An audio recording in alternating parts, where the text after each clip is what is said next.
laggards in this bunch, so well done. Always good to know that by the cut-off due deadline of a funding submission that the application's in. We're just waiting for a few more people to join us, so whilst we're doing that, we'd really love to know where you are currently from. So what state are you sitting in around the country? And we're going to pop up a poll for you to choose which state. And that should be up there in front of you now. If you're able to let us know where you are whilst we're waiting for a few people to continue to log in. Looks like New South Wales has got the state of origin cap so far in this poll, about a third, although Victoria might just be pipping them at the post if only they both played the same code.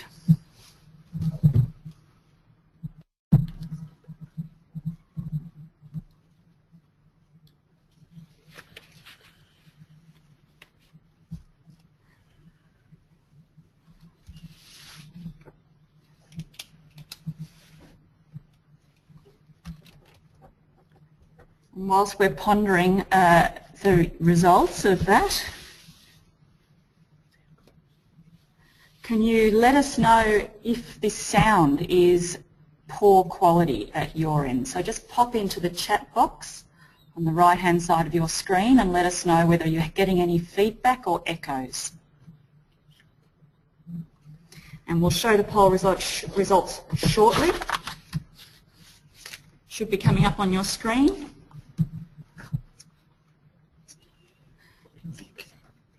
So it looks like Victoria is come out on top. I think that must be due to the attraction of one of our keynote presenters today, Patrick Moriarty, who's well known to Victorian communities. Now, if we can ask you to do a second poll before we kick off, really keen to know which hat you're wearing today. So not physically, if you're bald, what hat you've got on your head, but actually which particular community organisation is consuming your thoughts whilst participating in this particular webinar. So you've got a couple of options there, because I know many people will actually probably have multiple roles, but pick the one that you're likely to take the most messages home for.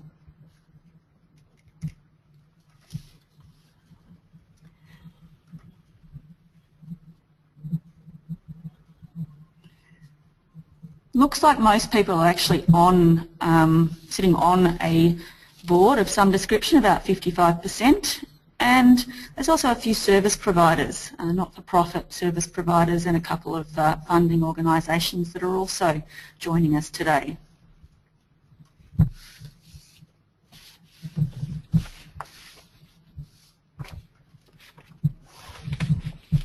So we'll pop those poll results up shortly, and then we might even tell you who you can hear, whose dulcet tones.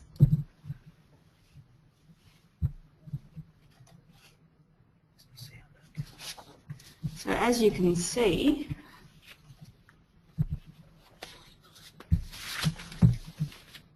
%45% are from local service providers. So, and a third, actually 45% coming from boards and a third from local service providers. Do the math. Yes, obviously I'm going to have to spend a bit of time working on the budgets component of seeking funding. Okay, so we currently have about half of the people that we have registered coming through, so whilst they tick on over slowly, we might commence the introductions and get going with the webinar. So my name's Alexandra Gartman and I am CEO of FRRR, the Foundation for Rural and Regional Renewal, and we're welcoming you to our second webinar in a series of 5. Now if you have a look on your screen, the top right hand corner is me, followed by Patrick and Fleur, who I'm going to introduce shortly. I've been with FRRR for about 3.5 years, and like the rest of the team at FRRR, absolutely passionate about creating opportunities for rural, regional and remote communities. Now, Patrick Moriarty, you're going to hear from shortly. He's the Director of Training and Development at our community. He's going to share his wealth of experience in seeking funding. And so Patrick and I are actually sitting in a room together in Melbourne, in Victoria, and Fleur is joining us from her home office in Theodore. And so Fleur has a mover and shaker in the Queensland community of Theodore, and she's going to be reflecting on a number of our key takeaways and relating them back to the communities that she's lived and worked in. Now, the three of us are going to chat for about 45 minutes before we move into questions. Because we've got a couple of hundred people on the webinar today, we're not going to open it up to voice questions, but we do invite you to post questions into the chat box, and we'll answer those that we can either throughout the discussion or towards the end. And any questions that we don't get to, we're actually going to post those questions and answers up onto the FRRR website, so we will be sending you through that link. Right at the end, we'll ask that you just spend 30 seconds answering a very short multiple choice evaluation survey, which will help us in delivering effective webinars in the future. Now, before we get started, I thought I'd give people a few technical tips. Now, this is only our second webinar, so be warned, we do still have our training wheels on and therefore appreciate any feedback and suggestions from you. If you have issues along the way or you've got any questions you'd like us to answer, send us a message in the chat box. Type your question in, and one of our team is actually monitoring these as they come in and can help to respond. Feel free to send those throughout the webinar. And as I said, we'll either address them on the spot or we'll host them and respond to them in the Q&A session at the end, or post them online. Now, if you can ensure that your phone and computer are on mute so that you can hear us but we can't hear you, it should help to alleviate the issue of you hearing any feedback on your line. Now, if you're into social media, do feel free to tweet or post in Facebook while we're chatting, and use the hashtag #CommunityLeadership. Now, at the risk of boring some of you who were on our first webinar, I'd just like to take a few minutes to introduce FRRR and provide some background on the Circle program. Now, established in 2000 by the Sydney Myer Fund and the Federal Government, FRRR's mission is to champion the economic and social strength of Australia's rural, regional and remote communities. And we do that through partnerships with the private sector, with philanthropy and with government. We have had a strong focus on communities of less than 10,000, recognising the additional challenges that smaller communities have in fundraising. But we are able to support and grant to communities anywhere across Australia as long as you're not in a metropolitan city. And whilst we operate nationally, our headquarters are actually in regional Victoria in the town of Bendigo. The broadcast is now starting. All attendees are in listen-only mode. So welcome to our webinar, Successfully Seeking Funding. Thanks very much for taking some time whilst we get kicked off. We've got the vast majority, several hundred people on the webinar today, so we're looking forward to sharing some amazing insights and experiences with you. Now, my name is Alexandra Gartman, and I am the CEO of FRRR, and welcome. Now, at the top of your screen, hopefully shortly, you'll be able to see a picture of me and photos of Patrick and Fleur, who are joining me on the webinar today. I've been with FRRR for about 3.5 years and absolutely passionate, just like the rest of my team, about creating opportunities for rural, regional and remote communities. I'm sitting next to Patrick Moriarty, Director of Training and Development of our community, who will share his experiences shortly. And Patrick and I are both currently sitting in a rather plain-looking room in metropolitan Melbourne. And shortly I'll also introduce Fleur Anderson, who is probably sitting in a much nicer location in Theodore in regional Queensland. And Fleur Anderson will be reflecting on some of the key lessons that Patrick's going to share with us, and relating them back to communities that she's lived and worked in. Now, the three of us are going to chat for about 45 minutes before we move into questions from our audience. We have about 380 people registered, so there's a lot of you online, and so therefore we won't be opening it up for verbal questions, but we will be answering any questions that you pop through in writing in the chat box. Now, at the end of the webinar, we will ask that you spend 30 seconds answering a very short multiple choice evaluation survey, which will help us in delivering more effective webinars in the future. A number of you took a poll at the start when you were hooking in, and that poll indicated that there's quite a few people online from Victoria, followed closely by New South Wales. And we also asked people what particular hat you're wearing today. And about 45% of you sit on a board of some description, and there's about a third of people online from service providers and funders. So welcome to each and every one of you. Now, if people, if you've got any questions throughout, please pop a comment into the chat box. If you can, if you have any concerns with the sound, please pop some comments into the chat box and let us know what you can hear and if you are hearing us clearly. We believe we might have a slight sound problem, so I would appreciate people responding. Whilst you do that, I'm going to go through with some technical tips. Yep, we've got the thumbs up. It looks like you can hear us clearly.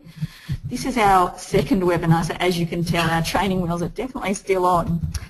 If you, like I said, feel free to use the chat box. Let us know if you're having any technical issues or if you've got a question. We've got people monitoring that chat box, so questions that you post will be passed through to Patrick and I, and if we can't mesh them into the presentation or we can't address them at the end through our Q&A, we will be posting questions onto the FRRR website. So please, your question will not be lost, and we will answer that in one of those three forms. Make sure your phone and computer are on mute so that you can hear us but we can't hear you, and that should help to alleviate any feedback that you might get on your line. If you're into social media, please tweet and post away and use the hashtag community leadership. Now, at the risk of boring some of you who were on our first webinar, I just wanted to spend a few minutes introducing FRRR and provide some background on the Circle program. So FRRR was established in 2000 by the Sydney Myer Fund and the federal government because they wanted to create a vehicle whose mission it was to champion the economic and social strength of Australia's rural, regional and remote communities, and to do that via partnerships with the private sector, with philanthropy and with government. And we've had a strong focus and emphasis on communities of fewer than 10,000 people, recognising the additional challenges of fundraising in smaller communities. However, we can fund and support community organisations anywhere across rural, regional and remote Australia. And whilst we operate nationally, our headquarters are actually in regional Victoria in Bendigo. Now, we work in three ways. Many of you will know that we provide grants to not-for-profit community organisations and projects. But we also lend our deductible gift recipient status to community organisations to help them raise tax-deductible funds and hold those funds on your behalf until you're ready to spend them. And we also love to help to build local capacity, supporting key organisations and a number of community foundations to help to find local solutions to local problems. And since 2000 we've distributed more than 51 million to communities across Australia and provided substantial support in a number of different ways. Now, the Circle program, which this particular webinar is supported, was launched in October this year in partnership with the Deputy PM Warren Truss. It is one of 20 programs that we run, and this particular program is funded by the Federal Government Department of Infrastructure and Regional Development. And there are 4 elements to the program. Webinars, of which today is the second in a series of 5. We have developed a number of video case studies and animated clips, a number of which are on our YouTube channel. We are undertaking a leadership program review, exploring what the gaps are and the needs are for rural, regional and remote leadership. And early next year we'll be announcing some grants for community foundations and community leadership programs. So let's now introduce the other people who you're going to hear on the webinar today. Firstly, welcome Patrick. Now Patrick, many of you will know of or have met because he does get out and about a fair bit.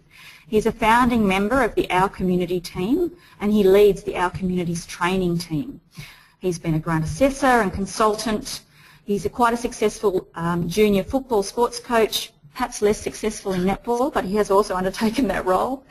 And launched earlier this year in February, he's also the Executive Director of the Institute of Community Directors Australia. Welcome, Patrick.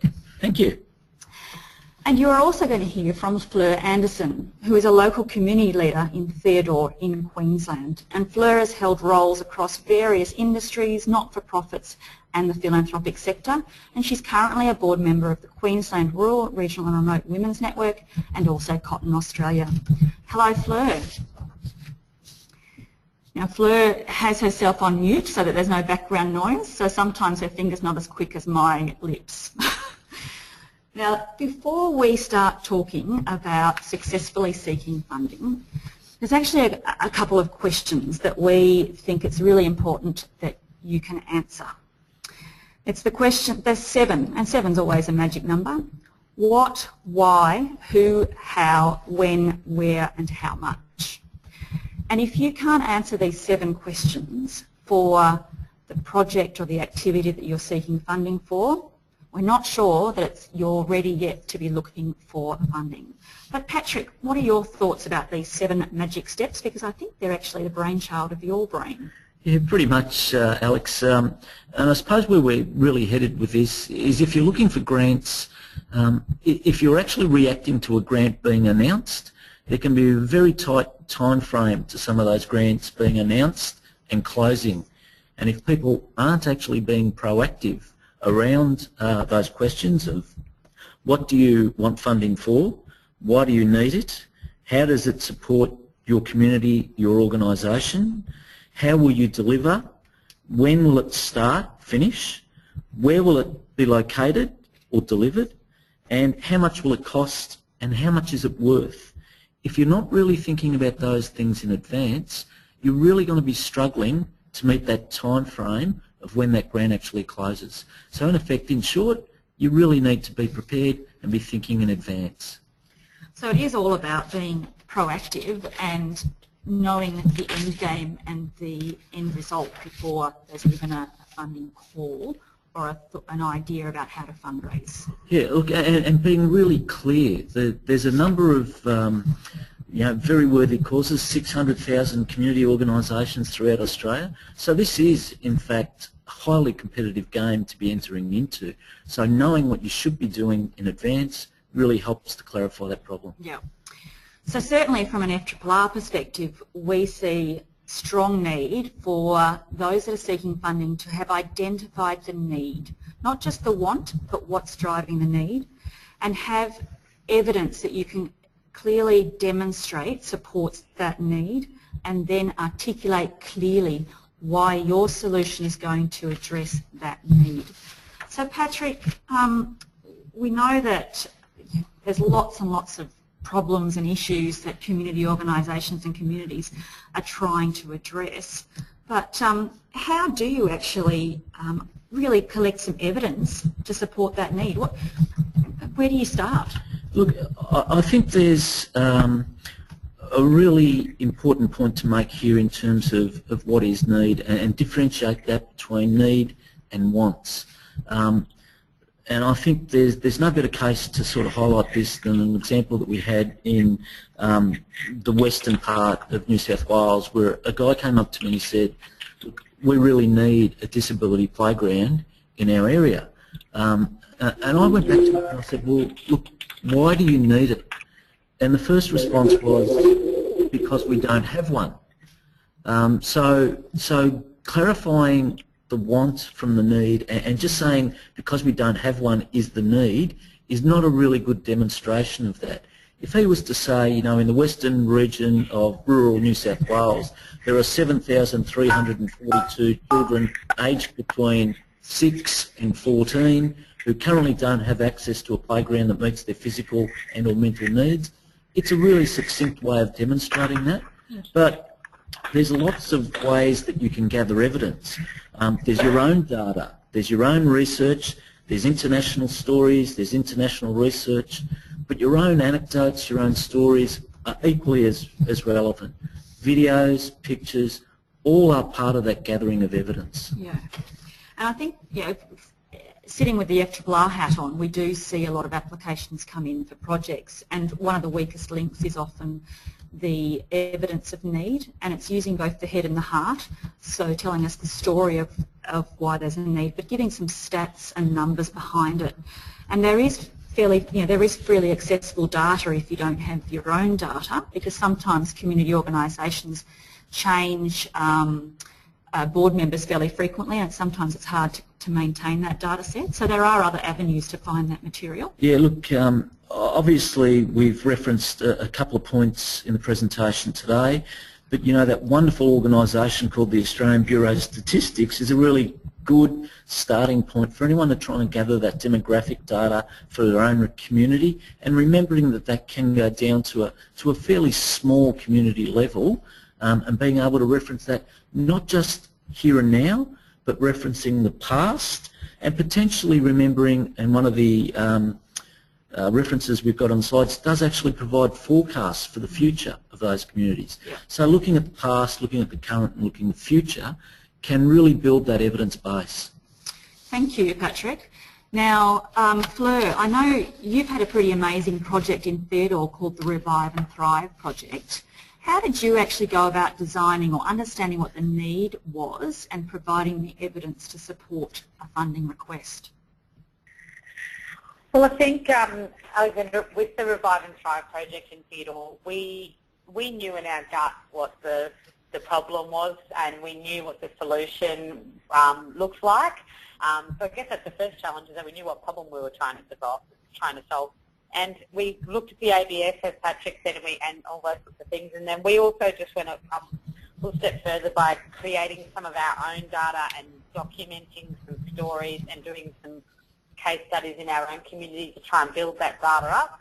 And that might sound complex, but it really was just as simple as doing a community survey and getting some, we had it designed properly so that we were getting some decent data, and designed our own community survey to complement the stuff that we're getting from ABS and our community and other organisations. Fantastic. So you had actually started planning your project pretty early and collecting data. And that, I think, brings us to the next point that we wanted to make, was that once you understand what the need is and you've got some data and the evidence of need, it's about planning the project to demonstrate that it is going to actually address that particular need and influence and make a change. So, Patrick, what are your thoughts on how to go about planning a successful project? In short, it's not rocket science, but even the largest program or the smallest program has got some discrete steps or stages involved in that. And not forgetting that there's also a pre-planning component to that, as well as a post-planning component. So if I talk about it in that context, if you don't break it down into the steps and stages involved, it's highly likely that you're going to do one of two things, and that's be underfunded or be able to not deliver the project on time.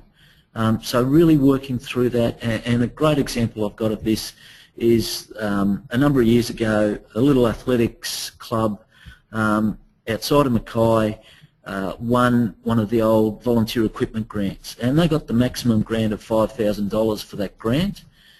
Obviously thought it was a great project, and they got some high jump mats. But the problem that they'd forgotten was that the mats were actually going to be delivered from Brisbane and not mysteriously going to appear outside of Mackay. So the actual additional amount of money that they then had to go and raise to get the high jump mats transported was the equivalent of another $5,000, which took them a fair amount of time. So obviously if they would have thought through the whole start of it, the submission of the supply of the equipment and the delivery of it, as well as maybe the measurements and how we're going to monitor it, that would be really much better to do. So planning it all the way through the steps and stages. And are there any tools that people can use to help to do that? Because sometimes it rolls off the tongue pretty easy around project planning. But what are the tools available that people can make use of? Look, a really simple demonstration that you can see on the screen at the moment is just an Excel spreadsheet. but it's in effect a project management tool. You're just working down the stages, looking at what can be delivered at the same time as maybe one or two of the other stages, thinking about maybe where the reporting requirements might be or a funding stage might be, and looking at the critical path of it. Can we realistically deliver what we say we're going to deliver in the period that we're going to say in the submission? And don't underestimate how long things actually take. Yeah, true. And if you'd like to have a look at some other tips and resources for project planning, on the FRRR website, Frequently Asked Questions, there is some information on project planning, and there's also some videos on the YouTube channel around step-by-step planning your project. Patrick, you mentioned timing, that one of the challenges if you don't have a project well planned is that you either underfund yourself or you're unable to meet the timeline. Are there particular instances where either particular funders or the bureaucracy of trying to make a complex project get off the ground means that timing is more critical, or there's different ways to factor it in? Look, I think we're going to say later on, read the guidelines. So realistically look at those guidelines, and if the project actually says something along the lines of, funding must be delivered and acquitted within the 12-month period, don't try and squeeze a project into a 12-month time frame just to meet the funder's guidelines. Be realistic about what you can achieve. So if it's actually about delivering 3/4 of the project within a 12-month period instead of the whole thing, at least then you're much better off in being able to deliver what you say you're going to deliver. Don't stretch the truth too much in terms of the timing and also your budget. Be realistic that in a lot of cases you're going to be relying on volunteers or partners that you're bringing into the project that may or may not have time available when you think they should be available. Don't overestimate that. Funders have got projects sitting in front of them for a number of different things, and they're going to be able to see similar projects of a similar size, of a similar budget, and if you're stretching the truth, it's pretty damn obvious. That's very true, and I know from an FRRR perspective, when we read projects that talk about collaborating with government, particularly with local government, with some of the planning elements, often we have a few additional questions, because we know from experience that often that extra level of bureaucracy and just process slows things down, and often what is anticipated to come off on time blows out somewhat. Now, let's assume that we've got this well planned and we're not going to put ourselves over budget, and we're not going to be putting ourselves out of time. How do we actually prepare a project budget to ensure that we're not having to scrimp and save to do what we've said we would do? Maybe I should give a really good simple plug here to the fact that if there is a form that a funder is prepared to actually use that form, don't suddenly decide that you're going to come up with a better budget than the budget that's been provided. So use the form that's been provided. Do clarify whether the funding is actually inclusive of GST or exclusive of GST. Don't stretch the believability. Make sure you factor in the fact that you're actually getting some income from this project, and that should be part of the project's budget. Think about feasibility studies that might have been done previously to support your argument, any discounts that you get from suppliers, how much is a volunteer worth, and factor in the volunteer time at a realistic rate. Sometimes it might be a professional or a trade, and sometimes you might be able to get that at cost, so factor that in. Other times it might be at a set rate of $20, $25 per man hour, regardless of whether they're a professional or just me digging a hole in the ground. So be really clear on it, and remember that you can leverage what could be small amounts of money into sizable amounts of money by working in partnerships. And if we think of the 3 tiers of government, in a lot of cases it'll be dollar for dollar or dollar for $2. So the more you gain at the bottom end, the higher it will be at the top end. Yeah. Now, a lot of the projects that we receive at FRRR are quite large projects aiming to achieve or implement something that's going to help step change a community, but we often have funds in smaller amounts of money. So if you're applying for funding in stages or for components of a project, how do you demonstrate to those sources of funding that it's part of a bigger picture without saying we want all of the money? Look, I think a really simple demonstration of that is if we go back to breaking projects down into steps and stages.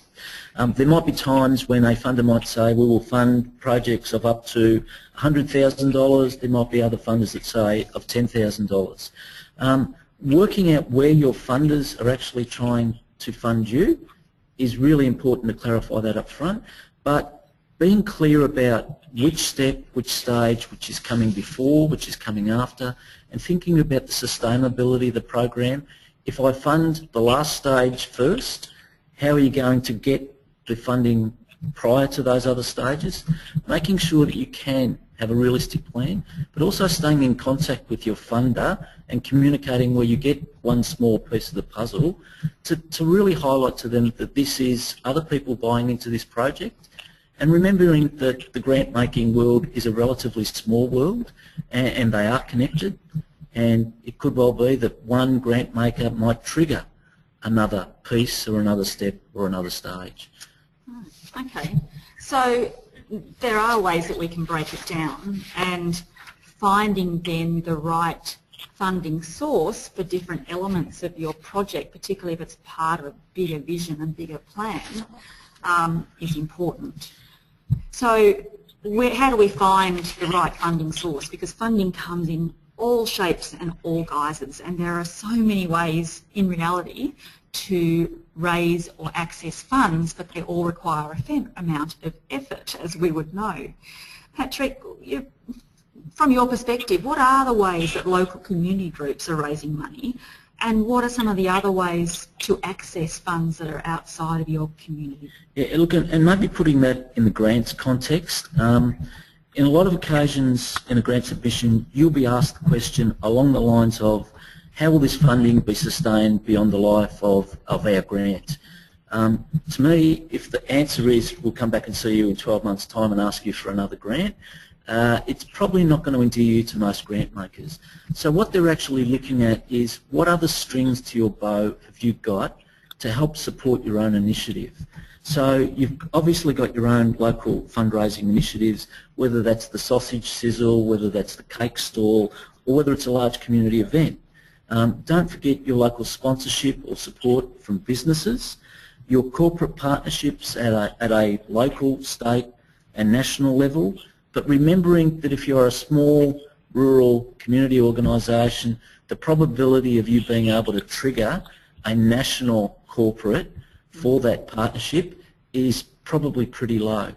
But you know, there might be a local bank branch instead of the local bank headquarters. So look at connecting at the right level. Think of the volunteer supporter partners. Increasingly these days we're seeing people access funding online through things like our Give Now donations portal, or through organisations like Possible for crowdfunding. And that's incredibly valuable for organisations like arts organisations where it's specifically focused around a project or an outcome. So look at those alternatives. Don't be trapped into the one source. Look at donations, look at bequests, and of course there's grants as well. But you know, you've got federal, state, local, corporate and philanthropic grants. Yeah. Now Fleur, I know that within the community of Theodore you've actually been able to access a whole range of different funding sources. What have you found successful in the area of corporate partnerships? Well, we have access to a whole variety of things, and I think probably one of the ones that we've found most successful recently has been the corporate sponsorship. Increasingly, we're finding that corporates are wanting to get involved, and the checkbook style of donating for them is they're looking for a little bit more. So to be able to get onto that corporate sponsorship is the volunteer support's been a great thing. We recently conducted a bike ride where we were doing a bike ride that obviously we've got a lot of logistics and safety equipment, and one of the local mining operations nearby was able to provide us with escort vehicles, people to drive those. The biggest one was we were able to get someone from a business in the city, actually in Sydney, that had employees that needed experience doing risk management plans and profiles in an environment that was different to their own. So we tapped into that. So it takes a little bit of just building relationships and thinking a bit laterally and looking across the whole project and seeing where could other people get involved and how could they do that. But we across the bike ride, utilising the volunteer support and the in-kind contributions, we managed to reduce our budget by 35%. 35% reduced your costs through a corporate partnership. Yeah, through their in-kind and volunteering support, we reduced our Fantastic. That makes an enormous difference to the budget. Yeah. Well done. So we are going to keep moving through. So we will be coming back to Fleur to explain a bit more about the Revive and Thrive project, an initiative that she put in place in Theodore. But can I also say, I know that many of us are looking for the grant to help us today or tomorrow, but there's also other things that we need to be thinking about in terms of funding sources for next year and the next 5 years and beyond. And so at the moment, 58% of Australians write a will, but only 7% of us actually in our wills include a charity. And I think there's huge scope, particularly for rural, regional and remote communities, to be engaging with people who know their community and know rural and regional Australia and want to leave something in their will for those communities to benefit down the track. So also be thinking about allocating some of your community organisations' time to exploring those longer term slow burn type fundraising opportunities with bequests and donations. Now, Patrick, you talked about grants and there being lots of funding out there. 60 billion, I hear, is available for us to access. Yeah, look, and that's, people are going to look at that and think, my God, where's my $1,000 of that 60 billion? That funding is actually there. It's not a number that's made up. And in fact, an Auditor General, New South Wales Auditor General Department, scoped that out at 60 billion for New South Wales alone. So what we've done is scale that back and say, look, for community issues throughout the whole of Australia, from all the sources, it will probably be in the vicinity of 60 billion just for those community initiatives. So the funds are there. In a lot of cases, they're not used because people don't apply. And that's really where we're heading for that scout. If grants are on your landscape, don't rely on a newspaper ad to alert you to a grant. Have someone within your organisation whose whole role it is to actually be seeking the grants, going out and trying to do the detective work on that. Okay, so before we now move on into the nitty-gritty of grants, let's just recap a couple of things. Think about the 7 questions before you're exploring where the funding is going to come from. What are you wanting to do? Why are you doing it? Who's doing it? How will you do it? When, where and how much will it cost? Make sure that you've identified the need, not just what you want, and demonstrate the evidence. Get the stories and get the statistics that support that need and clearly articulate it. And keep practicing articulating it so that someone actually can hear you at some point. Planning the project to ensure that if you are successful accessing funds from a whole range of different sources, that you've got it mapped out how to implement and do it. You've had the budget worked out and you've got the right solution in terms of the funding source that matches your need. And we've just heard the magical figure of 60 billion being available. So let's try and now understand the funders. So Patrick, or actually Fleur, I might start off with you. When you're looking for funding and you're trying to find a match and a fit with your need and what you're looking for, where do you go hunting, and what, out of all of the funding that might be available, how do you know that one particular opportunity might be more low-hanging fruit and easier for you to access?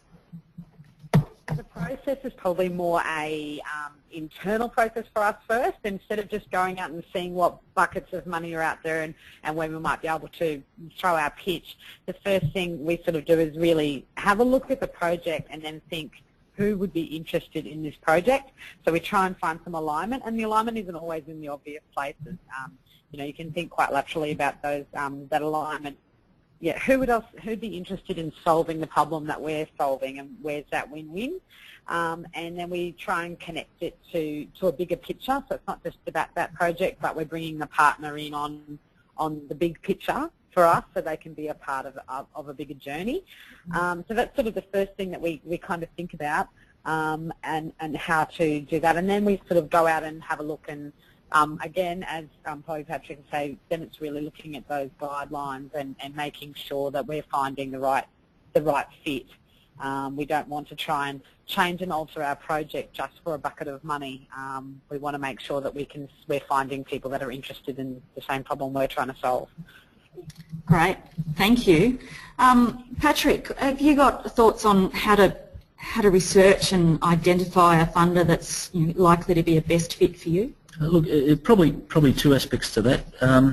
You don't particularly want to end up on the front page of any newspaper, so thinking through the types of organisations who probably aren't a natural fit for you is probably worth thinking through in the first place.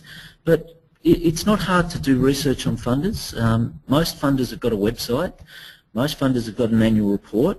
Most funders make announcements about their funding programs.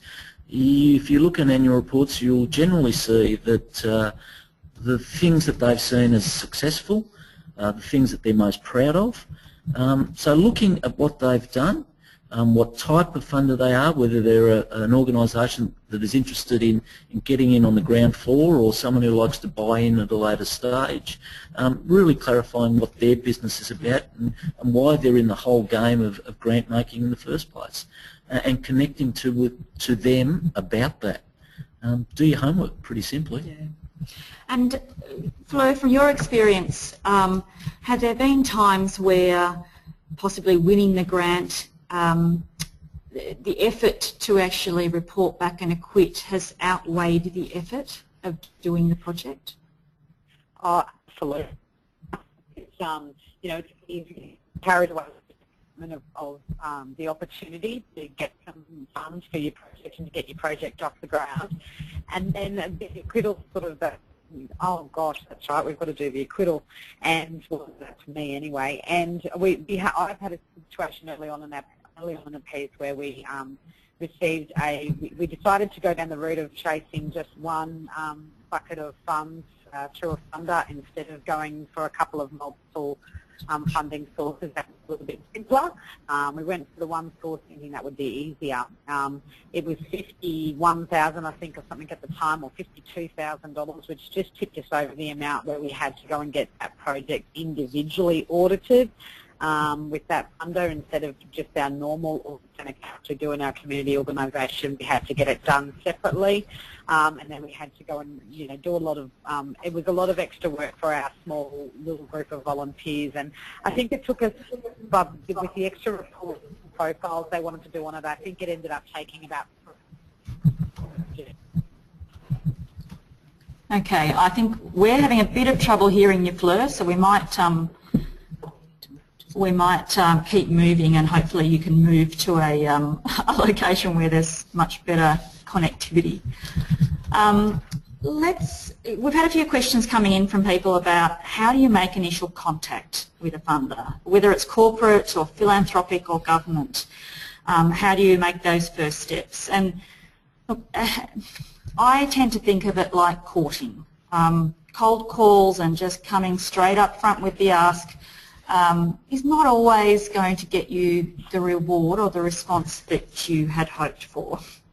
So different people and different organisations have different needs, and so there'll be some funders that will want that long-term relationship that hopefully ends in marriage, and they want to get to know you, and they want to have conversations, and they don't necessarily want to talk about, well, how are you going to spend the money, and yeah, great, what's the what pretty pics will you send us? Others, sometimes because of the sheer size of the programs that they're running, will just want you to provide them with the application and have provided the evidence and the ask and the pitch all in one go, and from a distance, submitting it from a distance. Patrick, what are your thoughts on how you get to know the funder, what, why, who and how, so that you know them and can have the initial contact in the way that they want and that triggers their buttons? Yeah, look, probably a couple of points with that.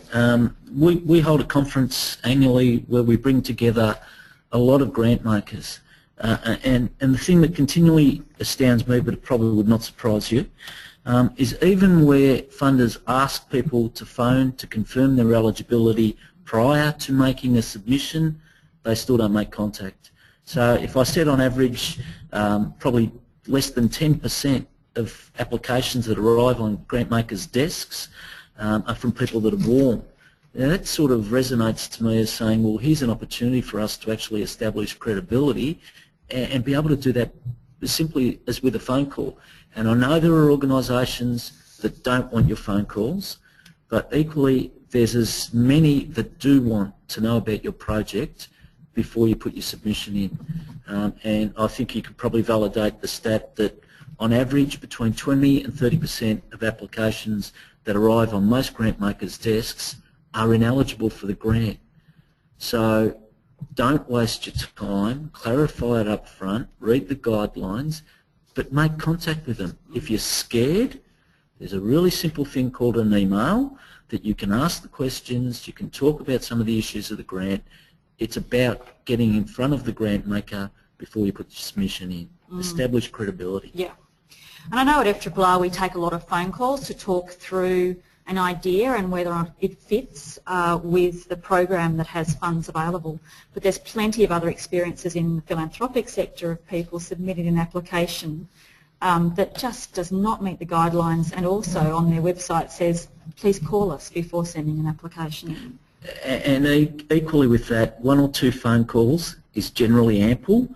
1 or 200 is probably stalking, and you will be charged. Right. And we don't want that. Fleur, from your experience with corporates, we had a question about is a formal proposal best, or is it worth a conversation to talk about the idea and concept first? Are there any general rules with seeking corporate support? I'm not sure if I can, if there's any general rules, but I certainly believe that the phone call is worth it, and just to build that rapport, so they have a bit of comfort that they're who they're partnering with, and then with the proposal, follow it up with quite a professional, polished proposal that has, specific budgets and articulate exactly what you're asking for, and that what's in it for them as well. But I always give a phone call first. Okay, thank you, Fleur. We've just had a couple of questions come through about specifically, why are there so few grants for sport these days, and how do you get approval for large-scale earthworks through council, and how can you access, or where can you access grants for planning? Patrick, have you got any thoughts on some of these more specific questions? Yeah, look, we're going to cover off probably the sport one a little bit later. Yep. And for me, it's about thinking of sport not as just a physical activity, but as part of the community. If you narrow yourself down to one category, you're missing out on the broad spectrum of grants that are available. If I talk about the one about where you can access grants for planning, for me it's looking broadly at who's more likely to fund an early stage of a project, and that's probably more on the lines of community banks, local rotaries, the service clubs, it's local councils. But put simply with that, you need to demonstrate why you need to plan. And there are funders out there who will be interested in funding planning, but you've really got to demonstrate why you need to do the plan in the first place. Yeah. And thinking about how much that's actually worth. Fantastic. Thank you. So let's say that we've found the funder that fits with our interest and our needs. Patrick, how do we actually achieve a marriage made in heaven? maybe start planning for the divorce at the start. But I'd say read the guidelines, and this might sound really flippant, but there'll be things you don't see in the first time you run through the guidelines, so if you can, read them again. I find using a highlighter really helps when I'm going through the guidelines. What's included, what's excluded, what type of groups can't apply, what type of groups can apply. Looking at the jargon, and I've sort of written myself a little note here, is what is community capacity building? How do you define what that is? What are the acronyms, what are the jargon that you're going to need to interpret, that you're going to need to cut through in your application? Check the upper and lower limits. Find out what the average grant is. Start as soon as you see the grant come out for getting your submission in before the closing date and before the closing time. I can evidence a number of grants that have arrived at 459.59. That's cutting it very close. But look at who's won the grant previously, what programs, what are their success stories. Look at the tone that they're using in their guidelines. Try and read through that. Try and interpret it. Okay. So we've been able to identify the organisation, and we've read and reread and reread the guidelines, and we have an idea of what they fund, and we know what the averages are. The next step is about pitching and writing information about who you are. And I know from an FRRR perspective, if you, the applying organisation, does not know your own organisation, how are we expected to know it? So if you don't know the data about when you formed, how many volunteers you have, what the history of your organisation is, the governance arrangements, the financials, then it's really hard for someone else to get an idea of who you are and therefore your credibility and your positioning to deliver the project and address the need that you've highlighted. Patrick's been really very helpful and provided an organisational template document that we've now loaded up onto the FRRR Resources webpage, because many applications will ask for the same sort of information. You know, who are you, what do you do, why are you doing it, before you even get into the information about the project. So there is some standard information that you can collate and have available and handy. Patrick, you know, in developing that sort of standardised template, besides stating the bleeding obvious that it's information that you can have on hand and cut and paste, is there any other information that you feel is really useful to have when you're trying to ask for funds? Yeah, look, Alex, you alluded to it a little bit earlier on, and boards and committees change. So having something that can be transferred on in terms of corporate memory is really important. Don't forget that even in that template you should know what the organisation has been funded for previously. It's in effect your corporate memory. Make sure that you've got all the information in the one spot, and you can copy and paste. Make sure you know who's applying for the grants before they've applied for them. Make sure you've got a vibrant description of your organisation. I put this in the context that I can say these two words to the 300 odd people that are sitting in front of us, and if I say the word bowls club, everyone's immediately got a perception of a bowls club in their head right now.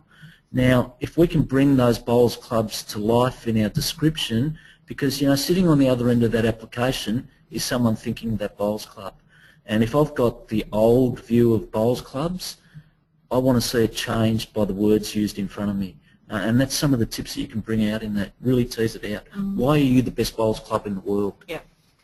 And Fleur, I know Theodore's been pretty amazing at being able to articulate the vision. And could you just tell us about the Revive and Thrive project and how you articulated that vision to be able to demonstrate why Theodore should have those funds to deliver that project? Yeah, we use the Revive and Thrive project as a really good opportunity for us to set the strategy and the bigger picture and the plan for our town. So I know it might sound onerous to some community groups out there, but ideally, I think it's a great thing to have that strategy document. It might only be a couple of pages, but it was we really looked at why we exist as an organisation, what we provide for our town and what our town does best. And then we could tie every project that we had back to that strategy document. And I think that really helped the funders to get a better idea of what they were getting involved in partnering with a bigger project and that marriage, as he said before. But with Theodore, with Revive and Thrive, it was clearly set even just in the title, Revive and Thrive, about that revitalisation of rural communities, and that was exactly the stage that we were at. So we took a lot of time to build that strategy, talk some stories, document them, and try and follow a bit of a journey and do something a bit different. Fantastic. Thank you, Fleur. And can I just say that you have been really successful as a community in attracting the funds to think differently. Patrick, are there any other tips on what really makes a compelling story once you've got the stats? Yeah, look, it's not all about the pure hard data, because in some instances the cold hard data doesn't actually present the story that's actually happening on the ground. So where you can evidence things that have changed, your own information, and for me, telling that story is really important. So the passion needs to come through. You can really read in good applications how passionate people are about their communities and about their projects. So weaving that passion through it and making sure that you've got those really on-the-ground stories or anecdotes or testimonials can really help sway that. And probably for me another really simple tip, I find a good project name really does help get a degree of cut-through as compared to dead, dull, boring community capacity building project number 1432. So try and bring your application to life. Fantastic. And we have seen some pretty amazing names at FRRR. I think we've had lots of Dunny-related, toilet-related titles which capture the attention and also state what they're focusing on fairly clearly. One of the things that we often focus on in determining where the funds go is around a project that has demonstrated community support, because it's easy for someone to show their passion for a project and an initiative. It's harder to say, well, this isn't just my wacky idea, and if I get hit by a runaway tractor in the paddock, it's not just going to fall over. There's actually a community that's on board and supporting this initiative, and there's more than one volunteer organisation and business and others that are supporting it. So letters of support and demonstrating the engagement from across the community is always really vital to demonstrate to the funder that yours is not the one-off, but it's embedded and has wide support and buy-in. Patrick, have you seen any pretty amazing letters of support or ways to demonstrate that it's not just one person's cool idea? I might have seen a couple of bad letters of support. I can talk to you about what not to do. One application process where I read 10 letters of support that said exactly the same thing. They really should not be form letters. You're trying to demonstrate community support, so they shouldn't be from dead politicians, which is probably another good tip. They shouldn't be from organisations that don't know they're actually your partners when you've submitted them as a partner. So really make sure that your partners know they're your partners. Do think of the in-kind support, even the testimonials of your volunteers saying that we're happy to stump up for this experience is a really good way of getting that commitment and showing it. Yeah. Thanks, Patrick. Now, I do know that we're getting close to 2:30 Victorian time, and so we are nearly up with our hour. What we're going to do is keep talking. We've got another couple of slides to get through, so that way, if you do need to leave us now, you can log on later to the recording and catch up on the last few slides. And for those that are able to hang on, more than welcome to. We'd like to know that we're talking to some people out there and not just ourselves. Now, Patrick, evaluation of impact has become a pretty hot topic within the funding world, and everyone's asking organisations that receive funds to demonstrate the impact and evaluate their success. Now, it rolls off the tongue really easily, It's much harder to do. From an FRRR perspective, it's absolutely critical that we know that the groups that we've been able to provide funding to, compared to the 70-odd% of others that didn't get the funding, that our decisions were right and we invested in the projects that were definitely going to have a big impact, because with us, we're telling the stories to a number of other donors to encourage them to continue to fund rural, regional and remote, and to demonstrate that their dollar is translating into change for community. So it's something that's critically important, but really hard to do. So what tips have you got about demonstrating and evaluating success and impact? And I'm also going to ask Fleur about what Revive and Thrive did later on. Okay, probably straight up for me, it's thinking right up front about how you were going to measure it before you start your project. So in your planning stage, you should actually be thinking about evaluation and measurement before you submit the application. But if I can give one degree of credence to grant makers, the one thing that is annoying me a little bit at the moment is that 12-month focus and being able to expect that people can actually measure long-term impact in a 12-month period. So I hear everybody else's pain on the other end of this microphone, but if I use today as an example of how I'd start to think of measuring outputs and outcomes. So what is FRRR putting into today? They're putting in time, money, partners, equipment and facilities. So that's what we're putting in collaboratively. And what do we get out of that as an output? We're having one webinar, but it is going to be ongoing and able for people to access at a later stage. So we're holding one workshop in effect, reaching a number of rural and regional participants throughout the whole of Australia. So what are the outcomes that we're hoping today leads to? Well, in the short term, we could look at maybe improving people's knowledge, their skills, maybe even their attitude or motivation to go out and apply for a grant. So we could measure that through a survey. We're going to do a poll at the end of today. So that's one way that we can measure it. Longer term, what could we do? We could look at the change in behaviours. So have people actually out of today gone and applied for a grant? Have they won a grant? Have they gone and filled out that crazy little template that I've pulled together? Have they developed policies and procedures around this? So we're moving from relatively a short change to a medium term, but longer term, what are we really hoping out of today? That people can get funding that can actually change the economic, the social, the environmental, or even the political conditions in their own little community. So that's what we're actually about, and that's what grant makers are increasingly about.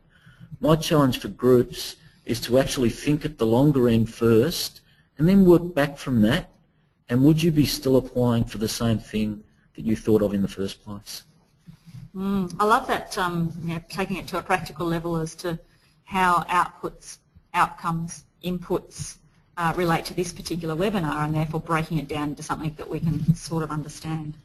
Fleur, how did you go about collecting evidence that the Revive and Thrive project in Theodore was worthwhile and the investment gave a return?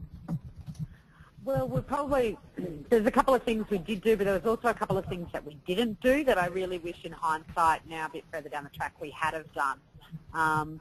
And the first thing is that one thing we did do is we allocated someone early in the piece to collecting evidence. So we knew from the outset of the project that we would have to report on those outcomes. So we thought, right, we've got somebody that's, the treasurer that looks after that. We've got someone that's involved with making sure we get media coverage. And we just need someone else that can actually help on collecting data and collecting evidence. So I think that was a really a great thing that I would recommend everyone to have a think about going forward. And I think the thing now too with mobiles and videos and footage and all that is so much easier to do now.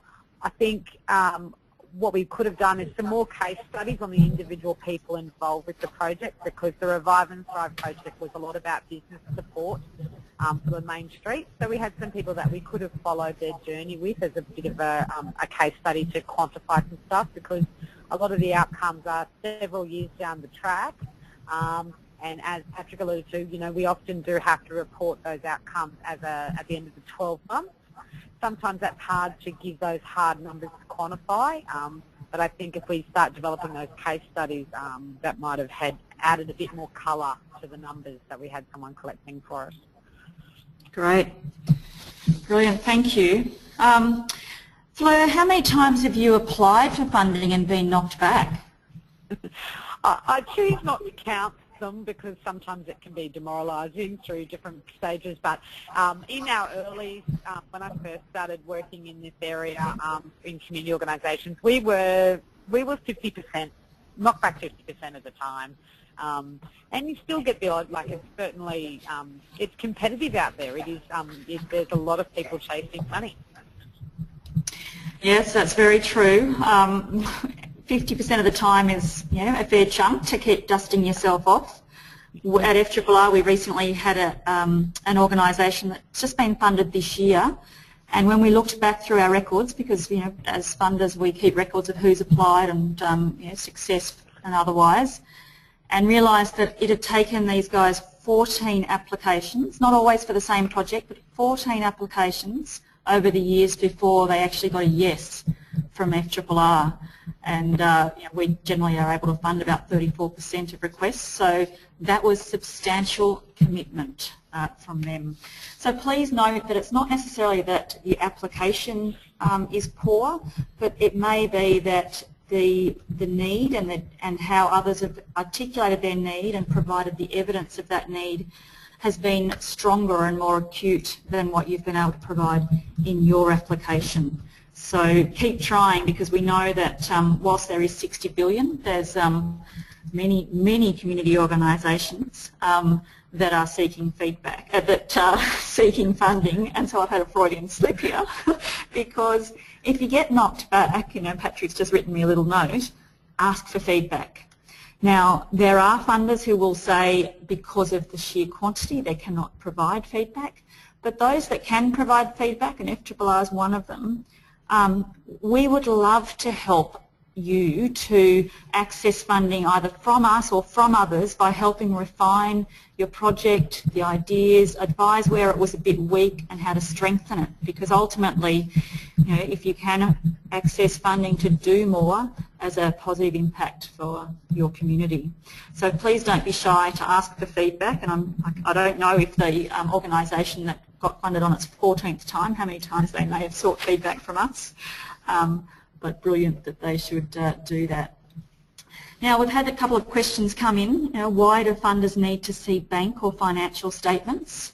From FRRR's perspective, and many in the philanthropic sector, it's about understanding the viability of your community organisation, knowing what are the finances that you're operating on, and by looking at your audited accounts, whether or not you're seen as you know, viable in the future, and by looking at your past financial performance, it gives us an indication of whether or not you're in decline, whether you're stable, whether you're growing, whether you've been successful in attracting funds and managing those funds and delivering on the grant commitments that you already have. So it is part of a standard due diligence check on the performance and the viability of your organisation. We've had a question about how often you should chase funding from a funding provider. Do you apply in each and every round? Do you chase the same funder year on, year out? Patrick, what are your thoughts on that one? Probably from my perspective, I don't have an issue with people accessing funding from the same funder if they've been successful previously, but the realisation should be that it shouldn't be an expectation that I'm going to be continually ongoing funded. And that's, again, part of the reason why we suggest that there's more than just grants to your funding strategy. Really, you're going to get a good piece of feedback from funders about how successful your project was. If I was completely and utterly unsuccessful and tried to go back to the same funder, would I expect to get funded again? Probably not, but I'm sure there's people that try it. And trying to build those relationships is probably a good starting point. Yeah, we always appreciate if someone is knocked back and they plan to and they reapply, that they demonstrate that they took our feedback on board and modified their proposal and didn't submit the same thing again.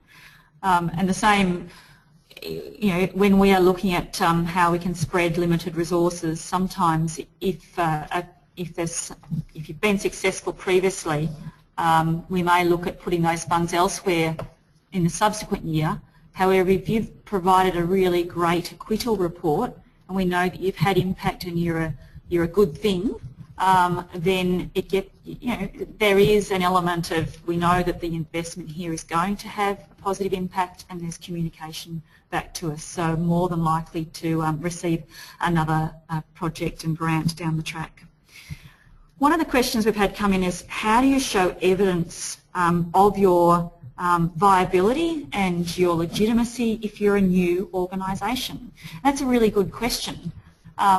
You may not have the bank statements to be able to support it, but you may have some phenomenal letters of support and other evidence of your community supporting why you exist and what you're trying to address, that you've been established in response to a true need that no one else is addressing, and hence you've been formed to provide that, to address that need or provide that service.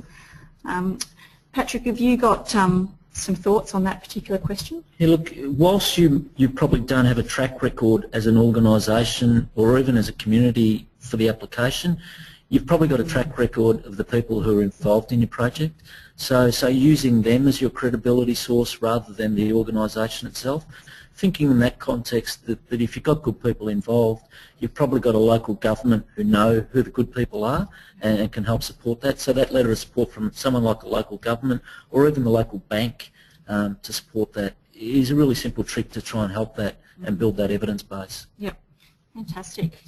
Some great questions coming in, so I hope we're responding to them sufficiently. If not, please let us know, and we will obviously try and respond in more detail post the webinar. But we're coming towards an end now, so I do want to recap on a couple of the things that we've highlighted. Those 7 critical questions that we posed right at the start that you need to be thinking about before even considering applying for a grant or seeking corporate support or doing some local fundraising. And that need, the evidence and the articulation of that is critical. We've talked a lot about planning for the project, planning the time, planning the budget, planning your evaluation and collection of case studies right up front, and identifying the funding solution that meets your need. We've focused a lot on grants today, but there are other short-term and longer-term revenue sources and funding sources that don't necessarily require you to write a project and grant application. Understanding the funder and what they need has been articulated with some good case studies there, and certainly keep on trying is the other thing. And from an FRRR perspective, because we're also a grant seeker as well as a grant maker, in terms of building that relationship, it can be 18 months to 2 years from the initial contact and conversation to actually receiving some money come through for us to be able to distribute via grants into rural regional Australia. So Pat and Fleur, thank you. Your comments have been very insightful. We've really appreciated your contributions today. If people have had questions that they've posted, we will be responding to those and getting both Fleur and Patrick's input to those and posting them on our website, so they will not be lost.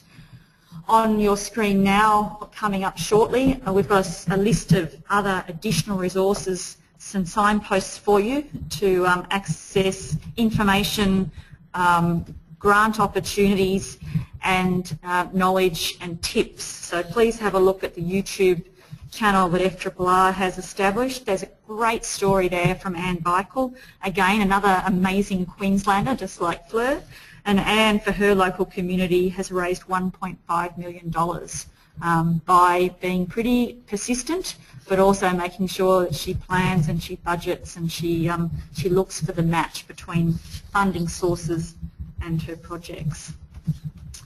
Now, we've got the third in the series of 5. Webinars will be coming up in late February, early March. It's all about maintaining community momentum many of our community organisations, there's lots of landcare groups I talk to around the country and lots of other neighbourhood centres and men's sheds, and it's great when you get established and get started and you're a new group and you're all excited, but then you can start to run out of steam and you're trying to find new presidents, secretaries and treasurers to take on those continually rewarding roles, and we're going to be talking to Kerry Anderson and another exceptional community person about maintaining momentum and how good leadership and skills can assist to maintain community organisations' momentum and enthusiasm. So I think that brings us to a close. I don't know that there are any other burning questions that we'll be able to squeeze in now, so I think that we've got lots of them, but we probably going to have to respond to them another time, given the time now is 1 hour and 15 minutes from when we got you initially online. If you can, we would really love your feedback. I know that there's been a few hiccups today with some sound and kicking off a tad late, so please be frank and honest with your feedback, because all of that will assist us to continue to improve webinars and services that we can offer to our rural, regional and remote communities across Australia. Thanks all for staying online for so long. Thank you very much to Fleur and Patrick for your intellectual contributions and your time and energy. And we look forward to hooking up with you either on the phone when you give us a buzz to have a chat about projects, or in social media, or in the next webinar. So thanks everyone. We're going to sign off now. I appreciate your time. Bye.